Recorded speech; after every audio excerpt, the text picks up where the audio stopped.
here. So we're waiting for Sarah, and then we're ready to start. I'm gonna go promote it a little bit then. I'll be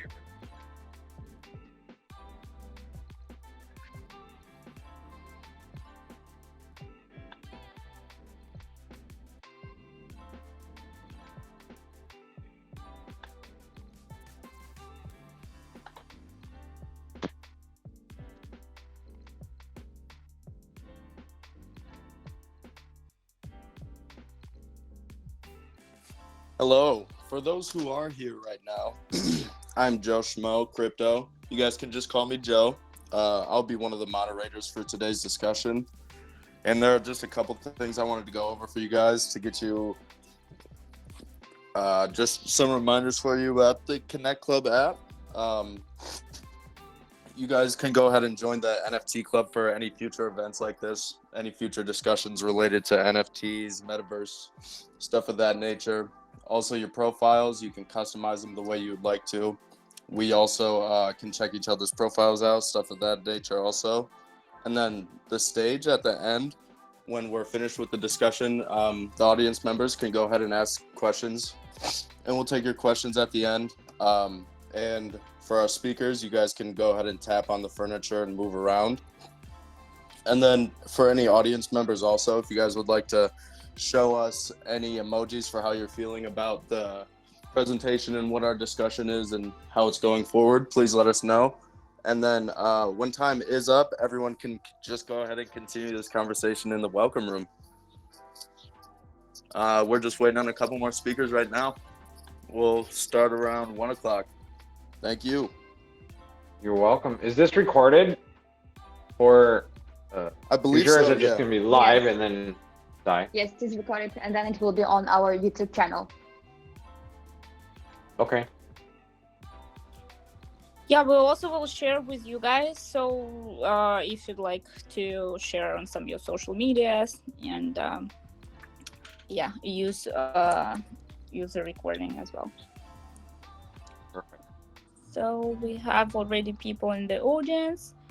I just texted Sarah. Let's just wait for like 1 minute, and then we can start. Sounds yeah, good. you also can move whatever you want. Yeah, but better to stay at your voices. Maybe not. Yeah, so we are all from different locations here. Yeah, maybe we can now talk about that. I'm in Miami, in Florida now, but I'm flying to New York tomorrow. And And what are you going to New York for? I actually live there, but I just escaped winter, so yeah. And I don't know. We'll see. Oh, Sarah's here. Amazing. Hello, Sarah. Nice to have you.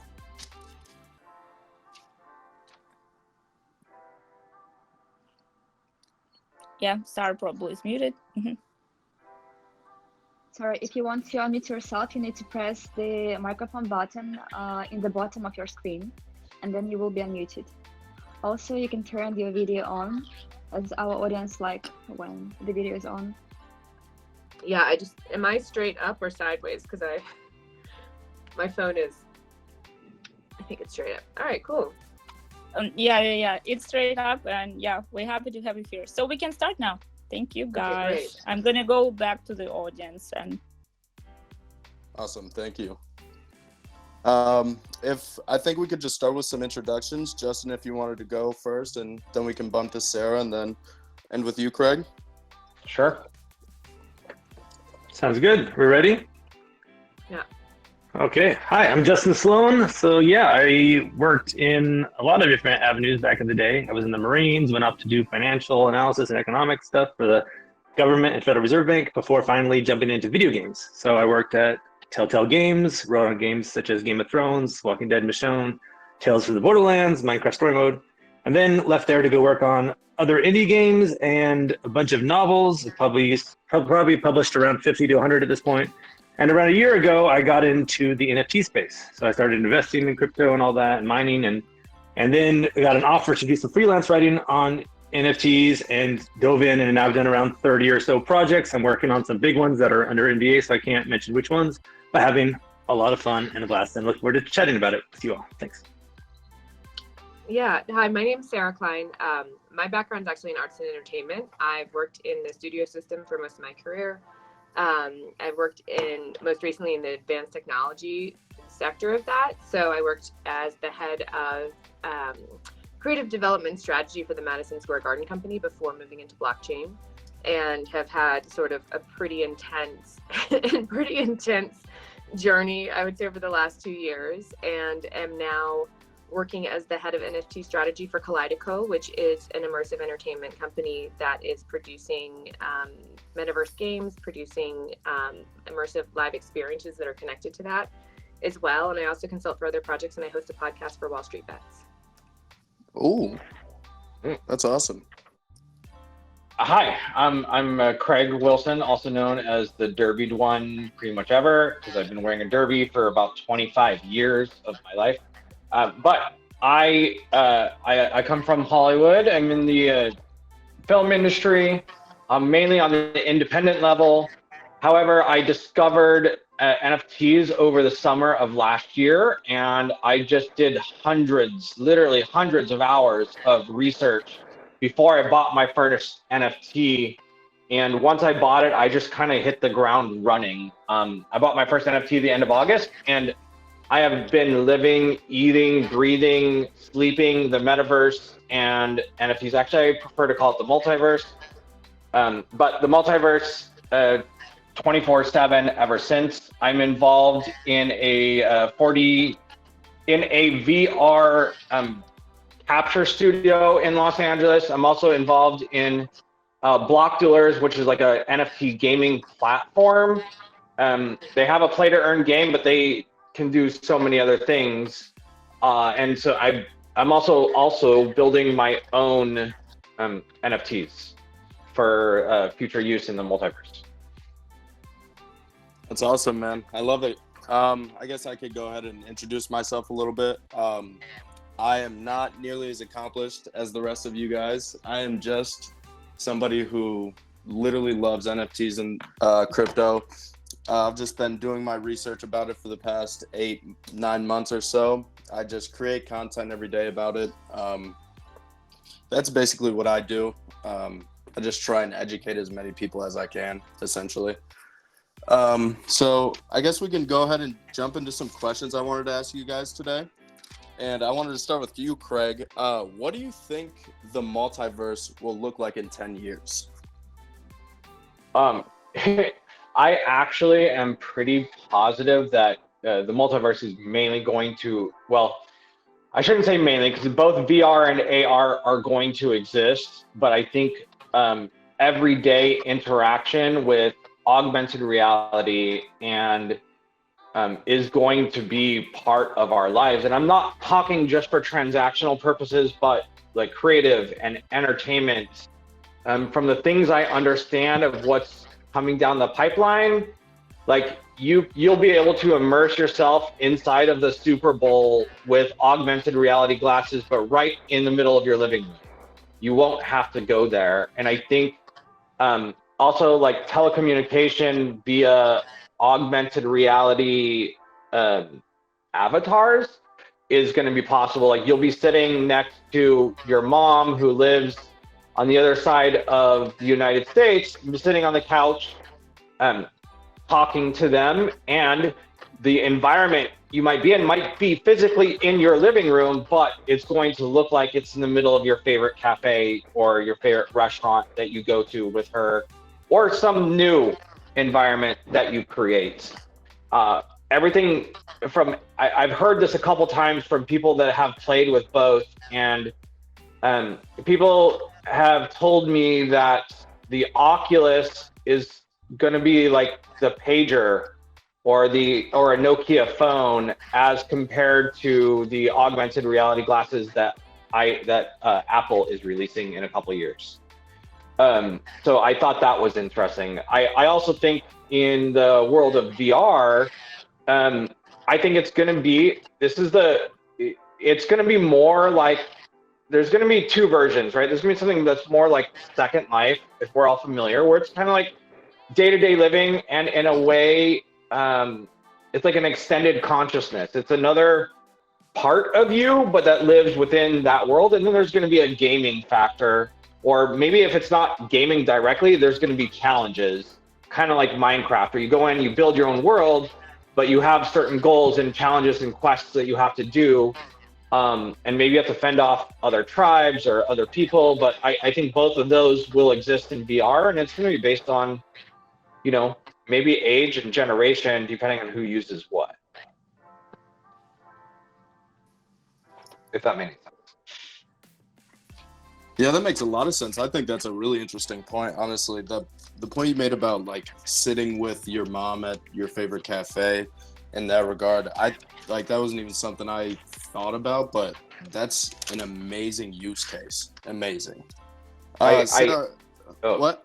No, go ahead. I was gonna say, I do happen to know of someone that's already done this, where they were sitting on their couch, and through AR technology that they happen to have, they were able to turn their couch into the middle of South Park, or their living room into the middle of South Park, the cartoon, South Park. And so the environment looked like South Park, and they had Cartman sitting next to them, or like walk by them. That's hilarious. Yeah, I thought it was interesting. So. And then Sarah, I wanted to jump to you real quick. What games or projects are you keeping your eye on for the metaverse?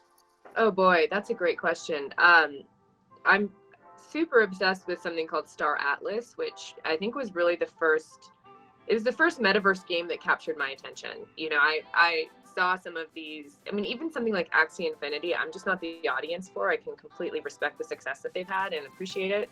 And I think it's a great proof of concept to know what's possible, but I'm not a gamer necessarily in terms of, you know, the deep history of that. I'm someone who's like much more of like a student of entertainment and a student of how people entertain themselves. So when Star Atlas came along, it was the first time I saw something. I mean, you know, part of this is it's being built in Unreal Engine, so it tends to represent and reflect more the sort of visual quality of what we're used to seeing in mass entertainment. And I've always had a thing for space. So for me, that was something I looked at and thought, you know, I would be unlikely to play the non-metaverse version of this game, but this game in the metaverse is something that I can actually like not only see myself playing, but have already acquired, you know, NFTs and assets for. And I just think the team behind it's really brilliant. I think the gameplay is going to be, you know, something that's not available in the sort of real world games. I think Illuvium looks beautiful. You know, a lot of these games haven't been delivered yet, so a lot of what I'm gravitating towards is the strength of the team, the strength of the narrative that's been disclosed so far, and the strength of the visuals, because I think that that's what the general public's going to see first and what they're probably going to engage with the most deeply. Beyond those two, I mean, those are probably the two that have been the most interesting and the most relevant. I think there are a lot of, you know, competitive projects out there. I'm less familiar with them, and, you know, obviously partial to saying I think Particle Inc. is going to be incredible, but it's probably another 12 months out. Yeah, I gotta agree with you on Star Atlas. I'm totally bullish. I love the way it looks, and the concept of the game is just really awesome. What about you, Justin? Any gamings or projects you keep your eye on?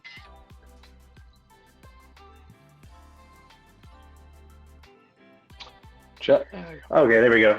Yeah, so I'm really excited about one that I'll probably mention in other answers as well, which is Big Time. Because one of my big points is I want to see gaming first and story first. And this is one of these projects that's coming out that is not putting all of the metaverse and NFT and all that economic stuff first. It's putting the game first.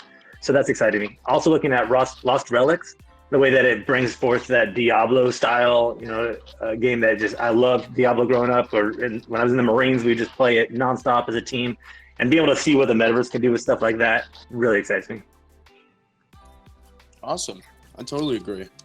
And okay, so this is one question that I think the entire community would love answered, and it's not necessarily something that's a end all be all, but how do we convert traditional gamers into the NFT space? Who wants to go first on that one? Well, I'll jump in from what I was just saying, which is I believe it has to be all about the game first. So if we can put out some amazing games that have awesome story, like I was looking at the 10-year question, like 10 years ago was just when Walking Dead from Telltale came out, and Borderlands 2, I think, had come out. And it's like, it's not that long ago, but like these kind of games, people are still trying to replicate them. They're still doing basically the same thing 10 years later. So if we can start having these kind of games that are like story and just amazing gameplay, and people are just talking about it galore, the gamers are going to come over, especially if we can get ease of access into it. Mm-hmm. Yeah, I would add to that. I think for me it's twofold. You know, one is I think there's such possibility in metaverse gaming. I think a lot of projects underestimate what it takes to build a really great game. So, you know, there are hundreds of games being developed in this space. Not all of them are going to launch. Not all of them are going to survive. You know, and I think what we're also going to see is a lot more people from traditional gaming moving into this space and bringing with that a certain skill set. But what I'm really, really hopeful of with metaverse gaming is that it's innovative, as you know, and fulfills that promise and potential to not just be, you know, a replica of what we've seen before, but is actually introducing the audience to a new iteration of gameplay. I think that's something that's going to attract people. And I think the other aspect of it is the play to earn aspect, where you take traditional video game economics and where you're paying to play at every turn. You know, if you want a new shirt, a new hat, you're paying for that. And somewhere in there is an entity that is ultimately, you know, profiting from that, but it's not you. And I think if you can take people who have a passion for gaming and say, you know, you can actually earn money doing this as opposed to spend money doing this, you know, that to me is just such a win-win situation for the gamers. And I can't see any scenario where if the gameplay is good enough and enjoyable enough, why they wouldn't prefer that over the traditional model. I'll just piggyback on that real quick. And I will say that, like, I think there's a little bit of a crossover, but I think that'll also bring in new gamers that haven't considered gaming in the past. Yeah, and be a bridge to other kind of games. Like I could see, you know, definitely there's sometimes I like to play Ghost of Tsushima where it's just, I get lost in the world and I wouldn't want anything to interfere with that. So there's that kind of gamer that just wants to play the game and never think about anything that has to do with profit making or whatever. And I think there will always be those kind of games. But for sure, there's these gamers who currently love the free to play and who will love the play to earn, and new gamers who've never thought about it before. Yeah. I think one of the most fun aspects of gaming, right, is being able to play with your friends, despite they may not be in your living room with you. Even if you go to the younger generation and you think about Roblox, a lot of them is, you know, they're going in as a community and playing together with their friends. So I think realizing and really working with the community aspect, even of NFTs, and bringing that aspect into a game is going to be super important for it to grow and for it to survive, instead of just like the, you know, player versus player, but it's like community versus community, type of vibe. Yeah, kind of like, I like that, like kind of like a not so serious, but like a mob mentality kind of thing. I think like in a fun, productive way, like it is a ton of fun, and I think that makes a lot of sense. What is one thing that you guys dislike about the crypto gaming community or the metaverse gaming community in general? I guess I'll jump in. You know, crypto, it's a really interesting landscape, crypto, and there's a real diverse set of communities out there, and there is sort of a tribalism to it. It's hard to say about the crypto gaming community because, again, I think so many of these games have not been delivered yet that we're not even seeing the level of adoption or engagement that we'll see in the future. For me personally, and this is partly informed, I think, by being a woman, is that what I see a lot of, I see a lot of seed rounds for projects. I see a lot of, you know, early stage decks where projects are raising money so that they can build. And I'm still seeing a lot of first person shooter games, which, you know, not to be like overly moralistic about it, but it's just to say, like, this doesn't feel innovative to me, you know, and it doesn't feel really that inspired. and there's so much potential and possibility. And so I would say like less so than the communities, because I don't think those have fully formed yet. And everything I've seen from the communities that are just maybe in that early stage of formation, whether it's around Illuvium or whether it's around, you know, Star Atlas, the projects I'm more familiar with, I think I have zero complaints. I think those communities are just, you know, they're excited about what's to come. But I think in the culture of game development, what I'm seeing is a lot of redundancies, a lot of mimicking things that have worked before without a whole lot of thought given, and a lot of fundraising happening around that, where we don't know if this team's ever going to deliver a game. You know, we don't know what they're bringing to the table that's new or interesting or innovative or good for the world. And, you know, I would say I probably see, I don't know, maybe somewhere between like 8 and 10 decks a week. And I would say probably 60% of them feel like the same game. So I would hope that, you know, the culture of game developers, which I know it's not exactly your question, but I would hope that the culture of game developers can get past this idea that all we have to have is a deck to raise 10 or 15 or 20 million dollars, and then we can go figure out what we're doing. And actually that we start to see more and more like truly skilled, truly talented, truly visionary people move into this space, and, you know, focus on the game first, focus on the story first, focus on the characters first, and not make it so much about the sort of fundraising culture around it. Yeah, for sure. And I'll say, have you heard of Playco? They just announced Storyverse. It looks pretty cool. It's like I don't know what you would call it, but it basically does like a dialogue with choice moments, just like Telltale style in a way.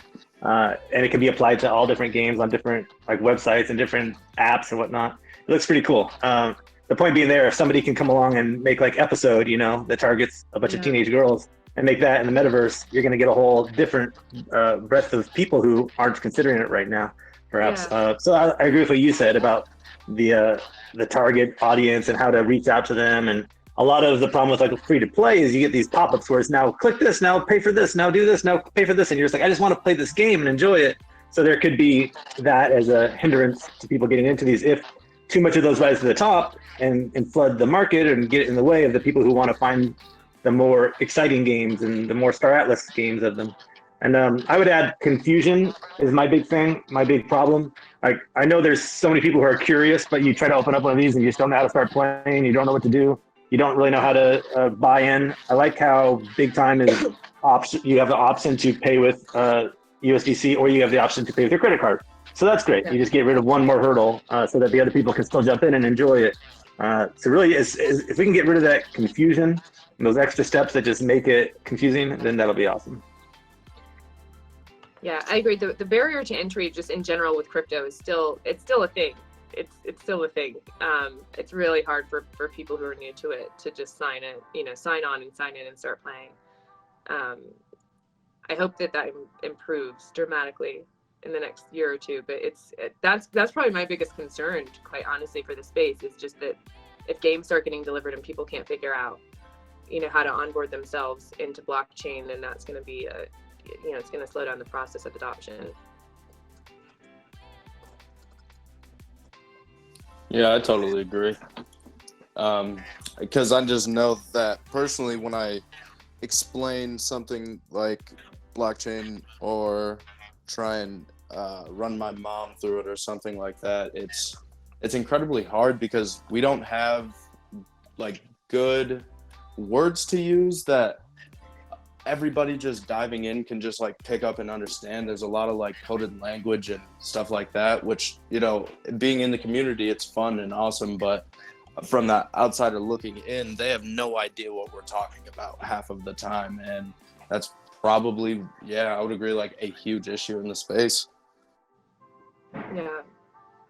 I think that, you know, there's another aspect to metaverse gaming that I think, you know, to everyone's points here, hasn't been really fully explored, or maybe like fully leveraged by game developers, which is that, you know, historically gaming is very siloed within the borders of, you know, what's available to you in America, what's available to you in Europe, what the release dates are.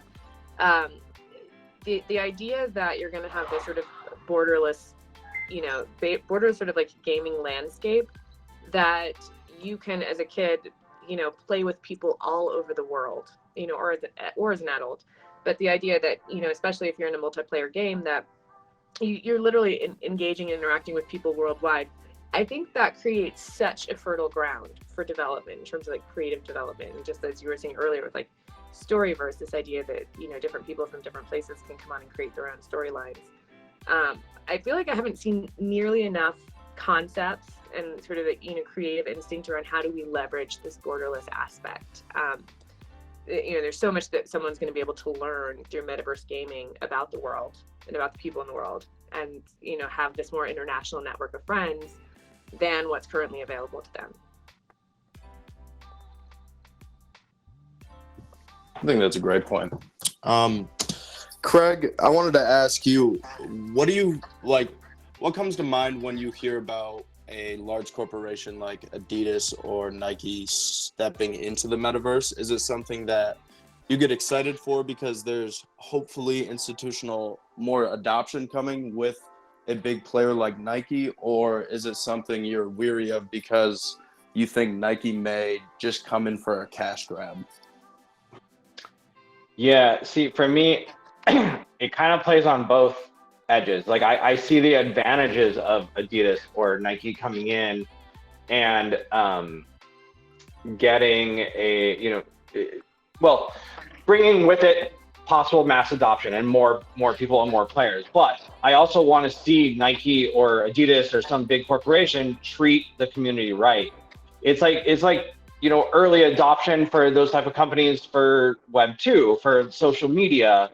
Were they coming in as a brand, or were they coming in as a human? And as like social media evolved, the brands that did best had a human voice behind it versus like the corporate machine.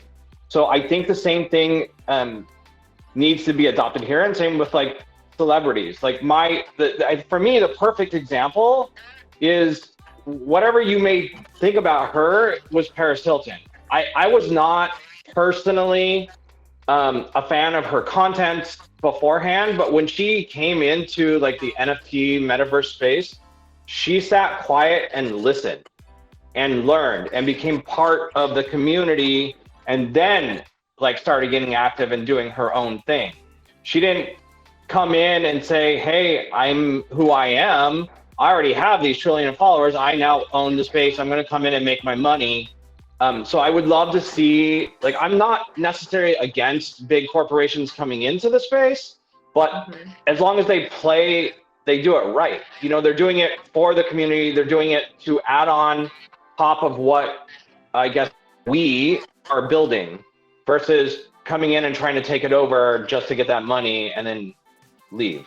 I mean, there's already too many scammers out there anyways, who are just there for the rug pull, right? Yeah. 100%. Justin, do you have anything to add? No, I think if they bring something to the table that's exciting in different ways, it opens our eyes to new avenues, such as I'm excited about, was it the Clippers? Who was it who were doing the tickets as NFTs? And then that way, if there's like a scalper idea. I think, is it the Cavs? Yeah, I don't remember. But anyway, that idea where they could sell the tickets, and then if you sell it again, then they'll always get a percentage of that because it's NFT based. And I like that idea for like maybe used books. You could do used digital books where now every time somebody resells my digital book, I get a percentage of that still, even if it's only like $1 and I get 5 cents or 25 cents, whatever. That's a cool concept that nobody's really done yet. The secondhand used digital book space. Yeah, totally. And Sarah, what do you think about Meta being like? Do you think they're a long-term power player in this space, or do you think they're gonna have sort of like a Yahoo moment and like have market share, good market value, and then get taken over by bigger corporations like Google and like Facebook now? That's a loaded question. I mean, I'm not a fan of Meta. I feel like this move feels desperate to me. I think Facebook's been in trouble as a platform for a long time, for myriad reasons. And I think part of it's just, they have reigned supreme for a long period of time. They've influenced our culture in, really sort of unimaginable ways, both good and bad. but it feels in a way like, all good things must come to an end. And what I see when I observe Facebook is this arc that has, had a beginning, middle, and end to it. And, Meta to me feels like a last ditch effort to stay relevant, but completely out of touch with the fact that the whole sort of birth of decentralization was somewhat inspired by companies like Facebook and the way in which they use people's data and the way in which they, have their tentacles in really like every aspect of our lives. So, blockchain as a movement, not as a technology, but as a movement, and I think decentralization as a movement is a reaction to Facebook. And the idea that they want to come in and then co-opt it and then take the name of what, is being built in this decentralized world, I think is kind of laughable, if I'm honest. And I don't think that they will have, they have endless resources, we know that, but I don't know if they're going to have the talent, is the truth. And I don't know if they're going to have the agility to pivot in the way that they, there are certain things money can't buy, and agility is one of them. I totally agree. So that's, it's a pretty opinionated take, but that's my feeling about Meta. Some good points. Yeah. Go ahead. Because what I really agree with there is like, I don't think because right now the builders coming up in the space, some of them are relatively young, and as the space gets more mature, like they're only going to be like 20, 23, 24. I don't think they're going to go work for Meta. I really don't. Exactly. Like that's just the sentiment that I get from my peers. Like I'm only 19, and that's people hate Facebook. Everybody just thinks it's for boomers. That's their opinion. But I don't know if they can survive. I really don't. I was just going to say on the good notes of like moves that they've been making that might open the eyes for somebody else to come along and do it way better or do something to the next level. They partnered with Genvid last year or a year before, whenever it was, about a year and a half ago, to do Rival Peak, which is a game I worked on, kind of game hybrid thing. What was cool about that is it was one of the first kind of live AI-based games where people are all voting together to make choices in the game, kind of. Mm-hmm. Other companies are doing next steps on that are even cooler.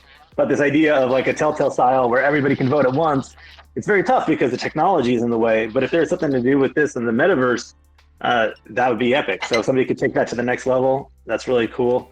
And just like another side note of kind of that, like with the Quest and everything, and everybody's doing VR, so who knows who will do it best and do it with the glasses like you were talking about.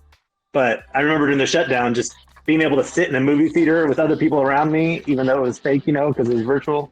But it just felt so real and it felt legit, and I was missing the movie theaters and it felt great. So I'll say there's great things that they're doing, and I think maybe it'll be them or maybe it'll be somebody else who comes along and does the cool version of that and they become the blockbuster. I don't know. But yeah, good stuff and bad stuff. Guys, I'm so sorry to do this, but I have to exit a little early because I'm actually in Mexico City to do a workshop with Avalanche blockchain, and the timing is overlapping. So I'm going to have to sign off, but I'm going to leave you guys to it. And thank you so much. It was such a pleasure to meet you all. Yeah, no worries. Thank you. Thank you for stopping by. I'm sure we'll stay in touch. Take care. Sounds good. Bye-bye. Bye. Bye. Craig, what do you have to say about people doubting the metaverse? Because there's a lot of hate. Like Gary Vee went on CNBC, I think this morning or yesterday, and the correspondent who he was talking to was not the biggest fan of NFTs and cryptocurrency, you could say. What do you have to say about that? What do you try and tell people, or if you even try and tell people, what do you say to doubters about the space? I will say that those exact same doubters existed for the internet. I mean, even in the year like 2000, there was an article that floated around that said that the internet may just be a fad. I think that this is just part of evolution with technology, right? And it being integrated by humans. There's always like the first few years, 5-10 years, and in our case, it's probably going to move faster than 5 years because the internet exists and communication is look at what we're doing right now. Communication is so easy, but I just think that those people, you know, it's fine. They can doubt, but this is part of what's going to happen, and they're going to historically be proven incorrect. And for me, I just let them be, because I know that I personally know that this is going to work and that this is the future. Now, there's still a lot of question marks, but I mean, at one point for the internet, you had to pay by the minute, right, to use it. And there were a lot of question marks there too. So there's still things that need to develop for sure. And when they start arguing about all the scams, well, how many of us actually answer our phone from a phone call from a phone number we don't recognize? I mean, do people even answer their phone anymore to talk? No, we don't, because they're scammers. We don't reply to emails that we're not expecting because there's scammers. So, you know, I think that argument is null and void too. And I really think that this is it's just a trend. I mean, if you look back at it, you go back to even like the California gold rush. People thought that the gold rush was a fad and a scam and not real. And it's just human nature. So it's gonna constantly be that. And as you know, as all of this evolves, we're gonna get a lot of people doubting, but it's the younger generation, the 10-year-olds, the 12-year-olds, the 9-year-olds, the 8-year-olds now, and watching how they interact with something like Roblox, or they interact with this space, will tell you exactly what's going to work and not work, in my opinion. Yeah, I totally agree. Justin, you got anything to add to that? About doubters? Yeah. No, not really. Just I think that there's too many people and too much money already involved for it to just fade away. So I agree. Let's see. It's not going anywhere. Yeah, I agree. Cat's definitely out of the bag at this point.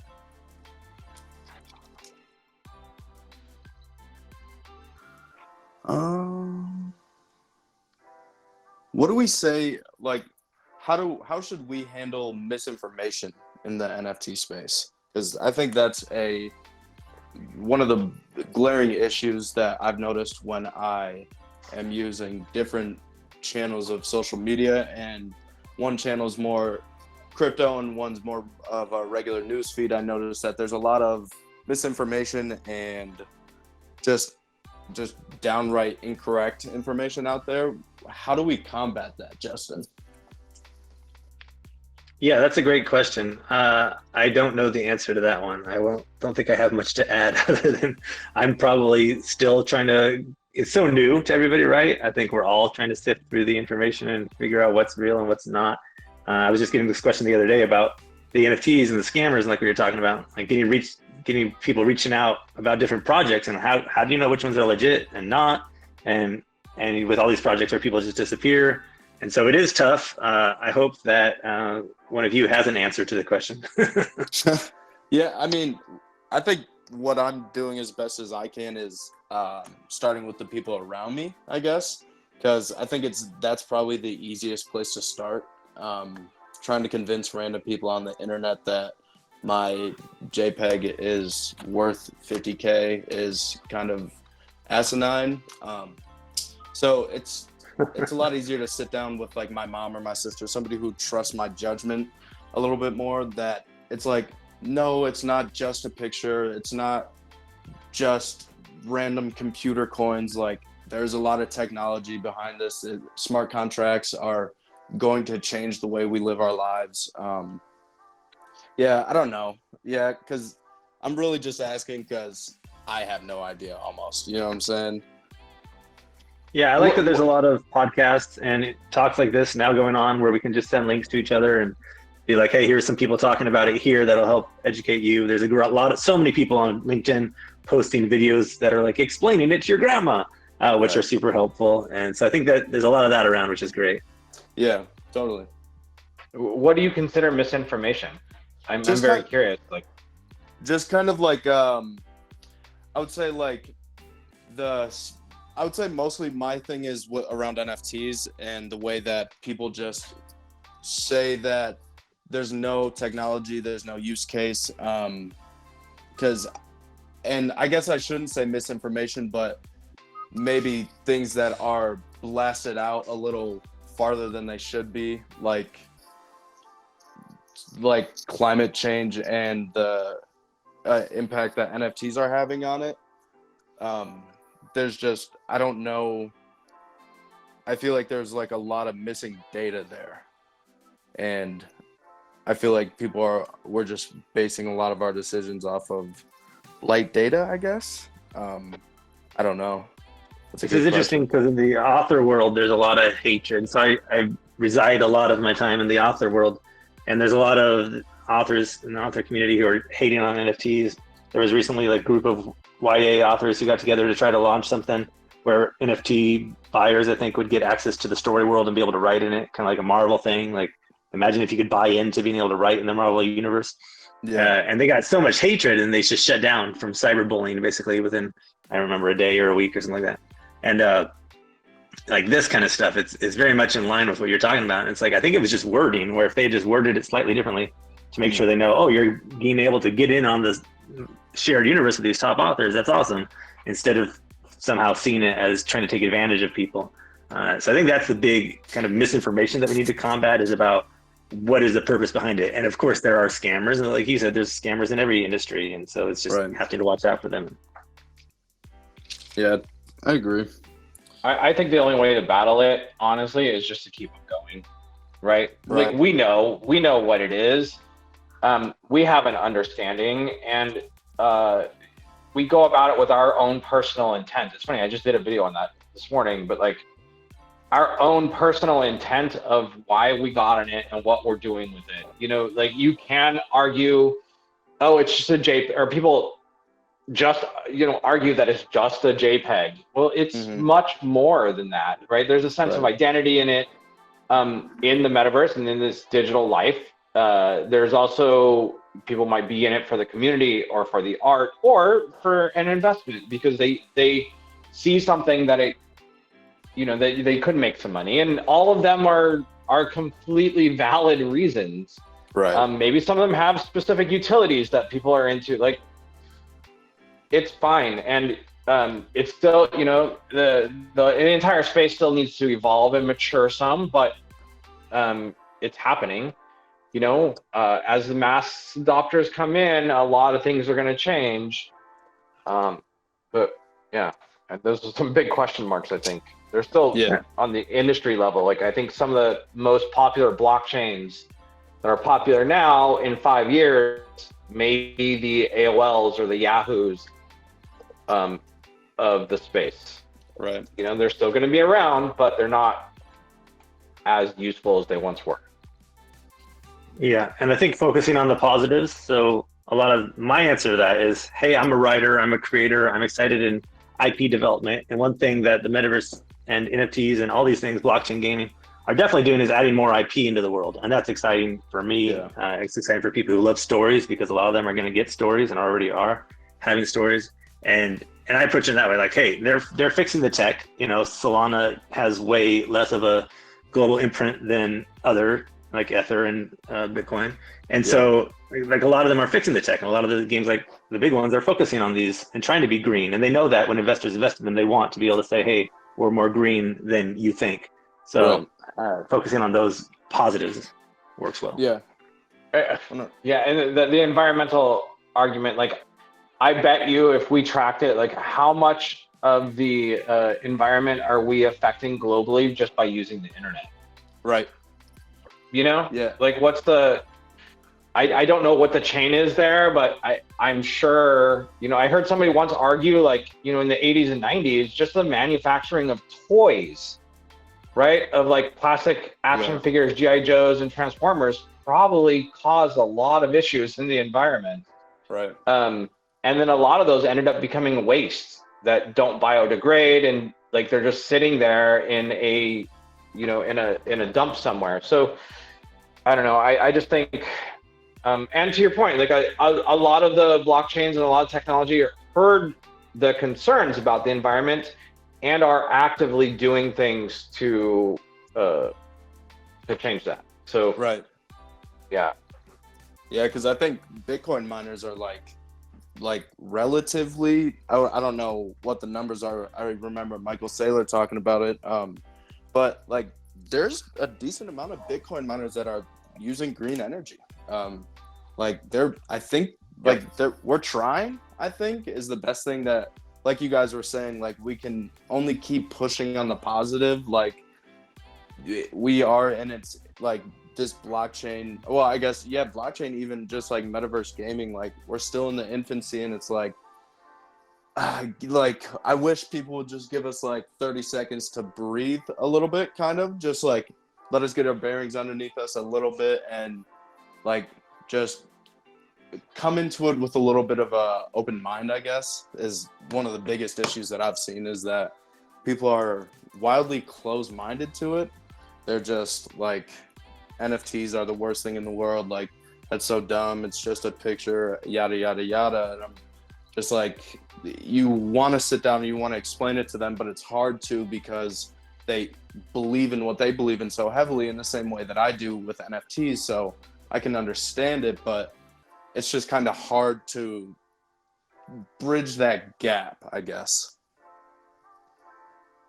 100%. I mean, there were a lot of people that were anti-internet for a long time, right? And then, you know, I think earlier we were talking about, or when she was here, she was talking about how she was worried about just people getting in to the blockchain and understanding, and how many kind of issues there are and how many hoops you got to jump through.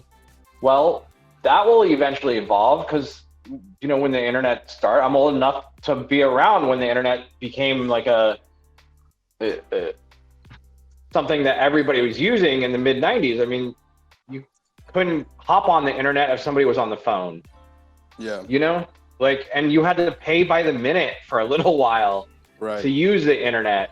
So like there was a difficulty of entering the internet at one point. So, but it figured itself out. And I think, you know, for me, like one of the main themes of the space, we all know there's a lot of money here that has been put in. There's a lot of money to make, but there's also a lot of money just in the space in general. And as a side note, like, money is not my main drive in this space, but of course it's an important aspect that we all think about and have to deal with. Right. But the point is, we just keep going, and it's going to mature and figure itself out. Right.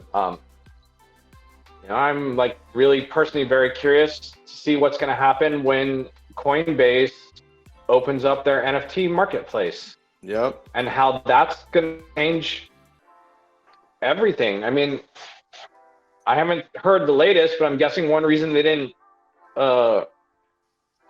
release last year is because they probably need to have a couple blockchains on them and not just Ethereum. Right. Because the gas prices, I don't think the majority of the masses are going to pay the gas prices on Ethereum when they're first getting in. Yeah, I agree. Yeah, I think, yeah, we definitely have a lot to thank Coinbase for, I think, as an entire company, for helping people bridge that gap between cryptocurrency and the regular world. Even though I'm not a big fan of like the KYC and, you know, not your keys, not your crypto, but at the same time, I do have to give credit where credit is due. And I think they will bring the same sort of hype and adoption and ease of use to NFTs overall, because I heard they're partnering with maybe Visa or MasterCard, one of them. And hopefully it sounds like people are just going to be able to pay with their credit card or debit card just straight out the jump, which would be a huge step in the right direction, I think. I don't know exactly how that would work or how they would facilitate that, but I think that's a fantastic idea. Yeah, I think you're right. Like, I'm not a big fan of the whole centralization of Coinbase, but we have a lot to thank for them, because they're going to help ease the mass adopters in, right? It's same thing can be said about the Oculus. Honestly, it's so popular and it's going to be around for a couple of years. It's the ease of bringing the mass adopters in. And then I really think I'm guessing, even though Apple's another like centralized platform, but I'm guessing because I've heard like the AR glasses aren't coming out till Christmas of 2023, right? Even though they might be ready to push this Christmas, but I'm guessing they're gonna let the Oculus kind of be like the training wheels, the tools, and let Facebook train everybody and educate everybody on the space. And then when Apple comes out, everybody already has the knowledge, you know, and then they'll go for the better product. That's my guess. Of course, I mean, who knows what's going to happen with Apple too. But Facebook's definitely flailing and falling apart. I mean, they lost a ton of money recently, and you know, now they're threatening to pull out of the EU, which I think is stupid. Like, why does the EU even care if Facebook's there or not? Like, Right. why would that matter? Anyhow, yeah, in a couple of years, Facebook's going to be gone. They're going to be MySpace or Friendster. I believe that. Yeah, I think I kind of agree with that too. Well, I think they will have definitely a lot to do with getting people onto metaverse and augmented reality and virtual reality stuff. Like, take my cousin, for example. He's probably about 12. He absolutely lives, eats, breathes video games every single day. It was PS4 until he got his Oculus. And now the kid barely touches his PlayStation. Barely at all. And it was a really interesting thing to see because it was something that he had to be a lot more active for, and he's not the most active kid I know, but he loves it. He absolutely loves it, and it's really interesting to watch.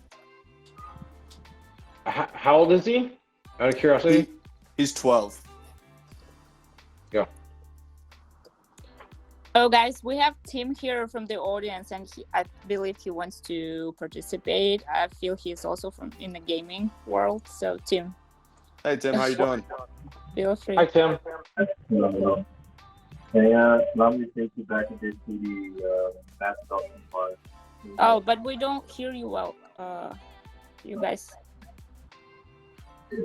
May you please use your headphones? Here we go. Can you hear me? Yeah, we I can think hear it you should be better now.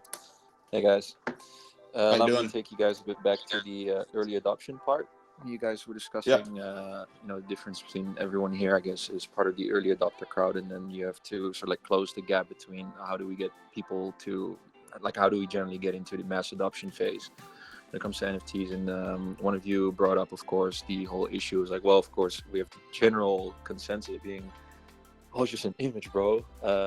Which I think that's definitely also my initial understanding of it, which is very surface level.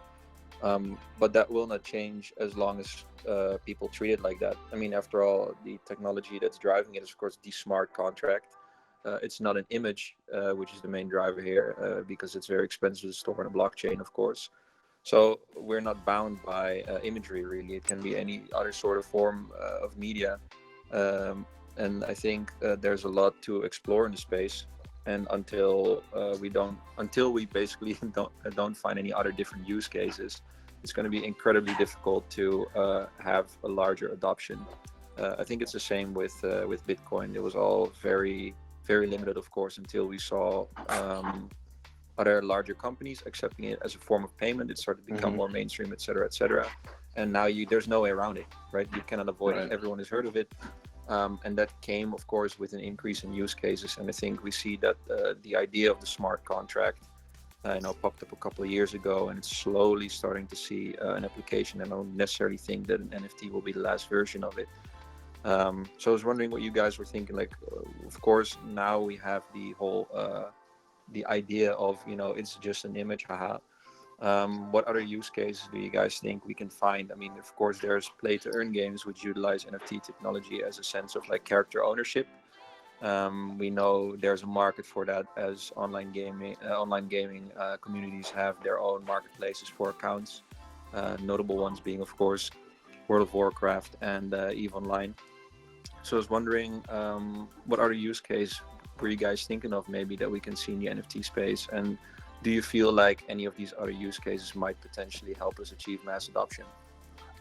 Yeah, so one of the ones that I believe in super heavily is music NFTs, right? So let's take like an independent artist and obviously there are a lot of cases where a label is probably better than what I'm about to mention right now, but this adds another option to it, right? I think a really good use case would be like artists to start selling their music as NFTs, whether it be their albums, singles, mixtapes, whatever they would like, and then throw in extra incentives to that. Like if they purchase this song, you know, they can potentially like kick back money to the creator of the song for royalties and stuff like that.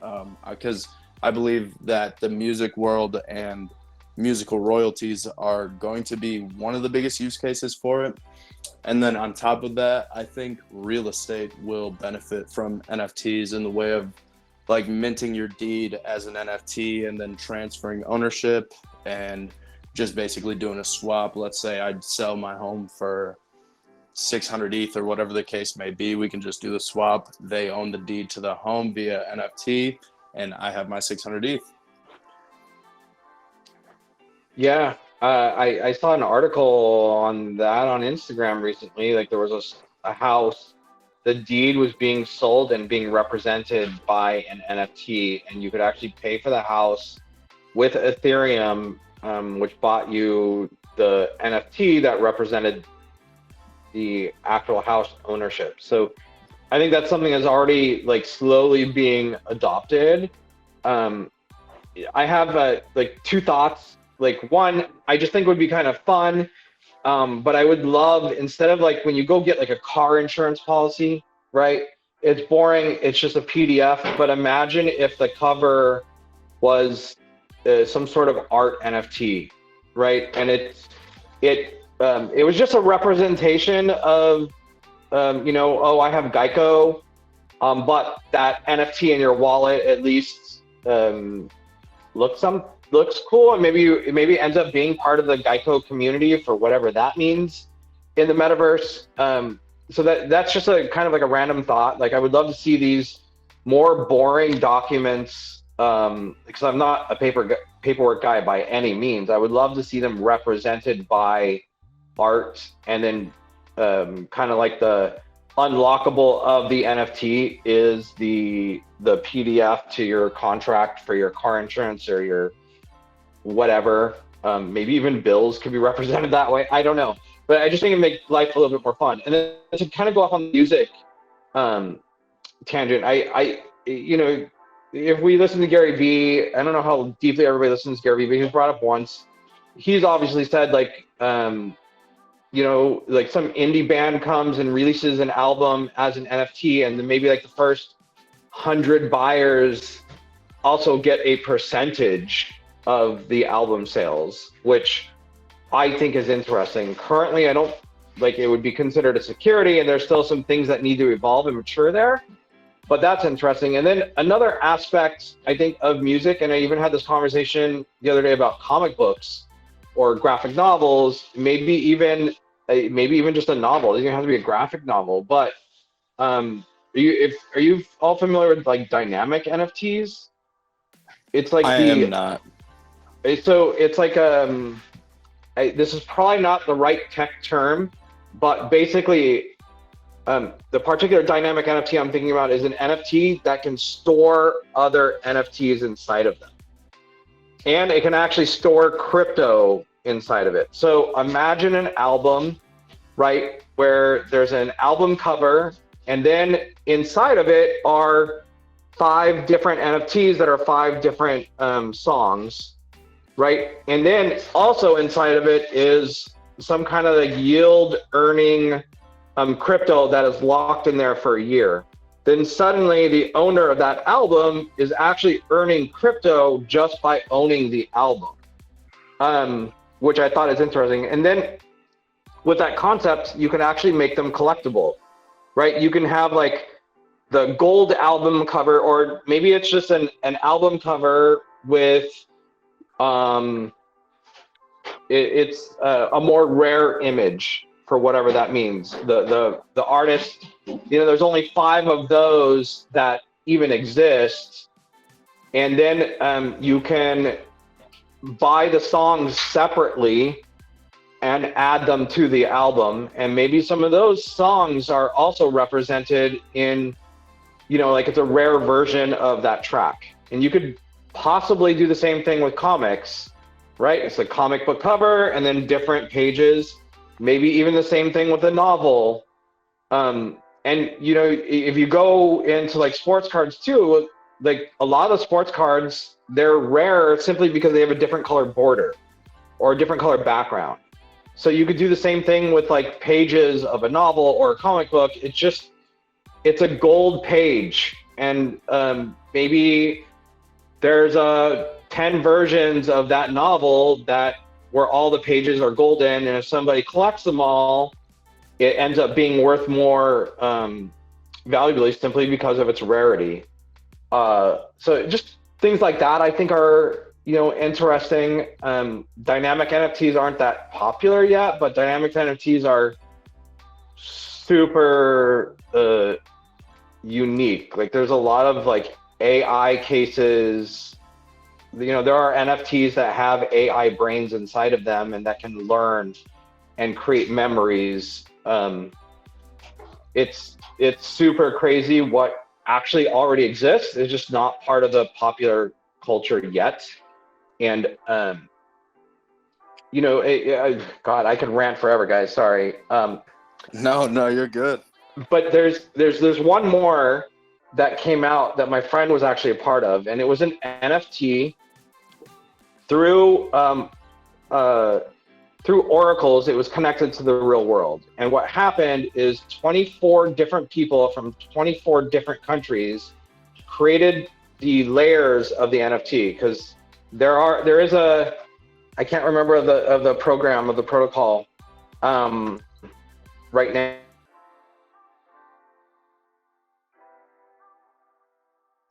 but there is one, like different people together, almost shop layer. So you go and you connect them, and then each art piece from these 24 different people from 24 different countries was connected to the real world weather. And so therefore, if you knew how to quote unquote read this NFT, you knew which country the sun was up in and which country the sun was down in based on the NFT.